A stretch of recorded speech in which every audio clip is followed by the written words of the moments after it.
For years, the truth stayed hidden, the victims forgotten, the case left cold, until science revealed what time could not. This is Decades in the Dark, where cold cases are brought back to light. December 6th, 1991. It was a cool Friday night in Austin, Texas. The I Can't Believe It's yogurt shop on West Anderson Lane was a popular hangout. Families, kids, and teenagers laughed over frozen yogurt and sodas.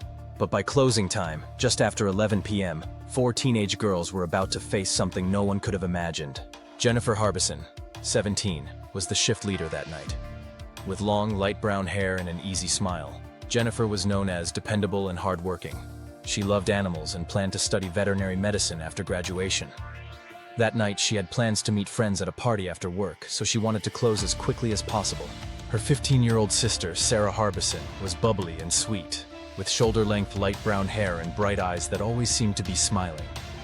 Sarah didn't officially work there. She had come along simply to help Jennifer finish quickly so she could make it to the party. Eliza Thomas, also 17, had dark brown hair and an athletic build from playing sports at school. She was quiet but warm, known for her kindness and sense of humor. She was working her regular shift that night to save money for college. The youngest was Amy Ayers, just 13. With wavy blonde hair, freckles, and a shy smile, Amy loved horses and dreamed of becoming a veterinarian one day. She came to the shop as a friend, not an employee. Investigators believe 2 men entered the shop shortly before closing.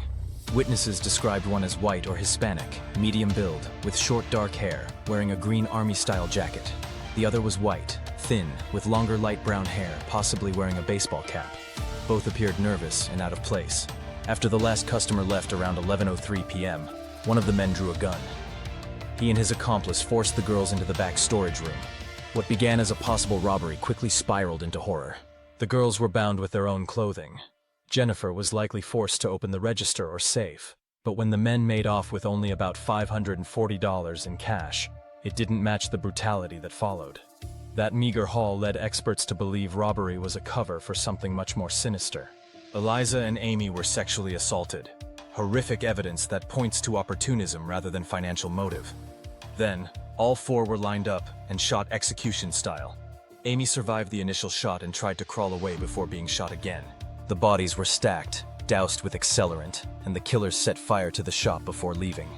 Firefighters later found charred walls and melted equipment. The building was badly damaged but never collapsed. It stood for years with new businesses inside, though its memory lingered. The crime scene quickly turned into chaos. Fire and water destroyed evidence, and dozens of people, firefighters, officers, even curious onlookers, walked through before it was properly secured. Critical DNA evidence was contaminated or lost forever. In the first days after the murders, police questioned everyone close to the girls, including classmates, friends, and boyfriends. Jennifer's boyfriend, who she planned to meet at the party that night, was interviewed extensively, as was Eliza's boyfriend. Both had strong alibis and no physical evidence linked them to the scene. Other teenage acquaintances were also questioned and ruled out quickly. Investigators soon turned their focus away from the girls' peers, believing the crime was committed by strangers. With little physical evidence to go on, police leaned heavily on tips and interrogations. Witness descriptions of the 2 men provided leads, but nothing solid. Then, in 1992, police detained a 16-year-old named Maurice Pierce after catching him with a .22 caliber pistol at a mall.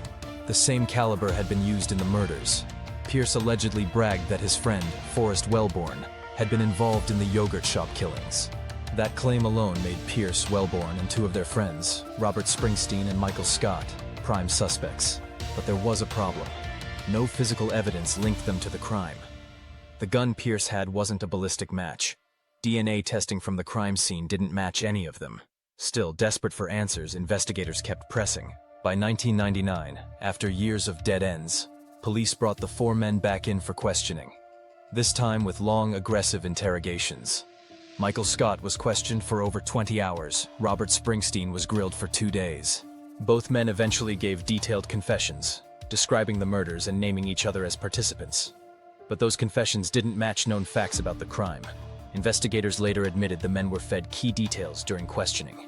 Scott later said he confessed just to end the interrogation, terrified he'd never be allowed to leave. Springsteen claimed he had been threatened with the death penalty unless he cooperated. Maurice Pierce and Forrest Wellborn never confessed, and charges against them were eventually dropped. Despite the lack of physical evidence, Springsteen and Scott were tried and convicted. Springsteen in 2001 and Scott in 2002. But both convictions were later overturned. Judges ruled that their constitutional rights had been violated because their confessions were used against each other at trial without cross-examination. By 2009, with no DNA match to any of them, all charges were dropped. Some detectives now openly admit doubts that the four men were responsible. The methodical nature of the crime, binding, executing, stacking the bodies, and setting fire to the scene, suggests an experienced criminal, not panicked teenagers.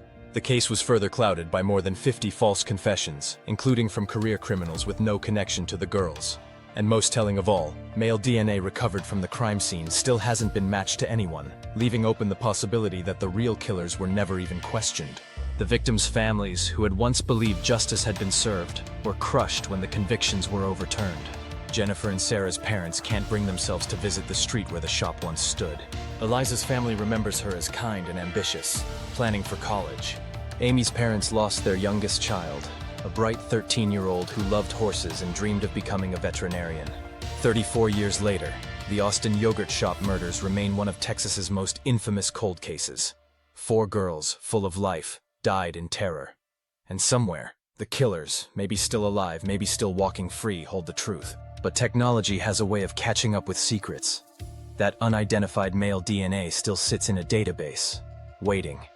And if the killers are still out there, one careless drop of blood, one forgotten ancestry test, or one relative's DNA upload could be all it takes.